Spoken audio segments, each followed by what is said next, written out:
Okay po mga kaibigan, ito at ating pong dinadamuhan yung ating magdadalawang taon na siling panigang. At tinatanggalan din po natin ng mga dahong madidilaw. Yan yung mga ganito po.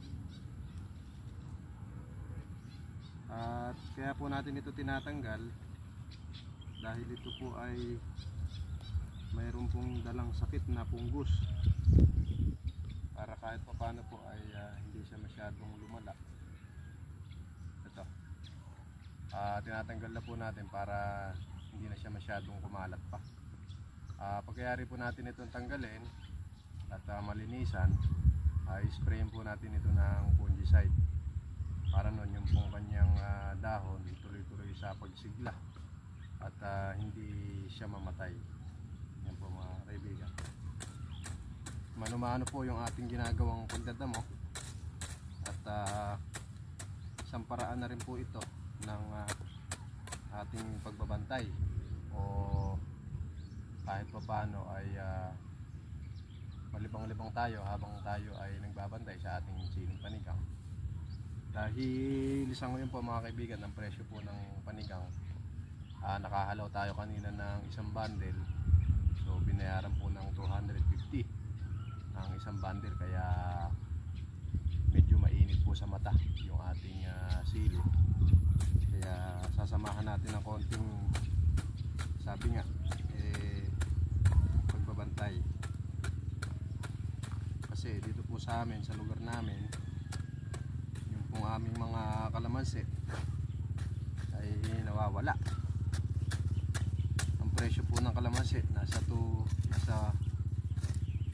ito ngayon po, ang presyo po ng kalamansi ngayon lalaro po sa 700 ang presyo po ng kalamansi.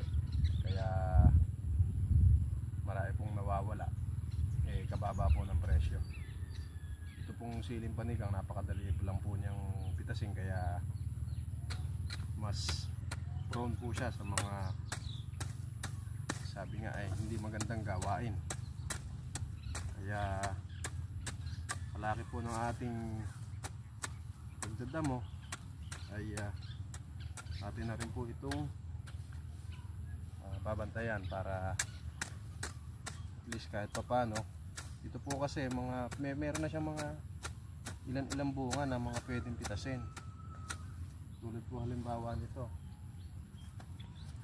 Ito po, pwede na po itong pitasin. Pakita mo dito. Lapit ka.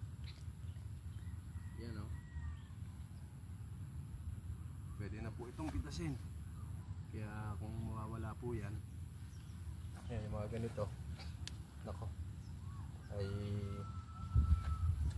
maka isang bandi lang sila, meron na silang 2,500. Wala silang kahirap-hirap, wala silang kagastos-gastos. Hindi naman po natin sinasabi na may mga tulonggis sa ating mga paligid, pero siyempre hindi po natin may iwasan, dala ng pangangailangan. Yung iba na sanay sa ganung mga gawain,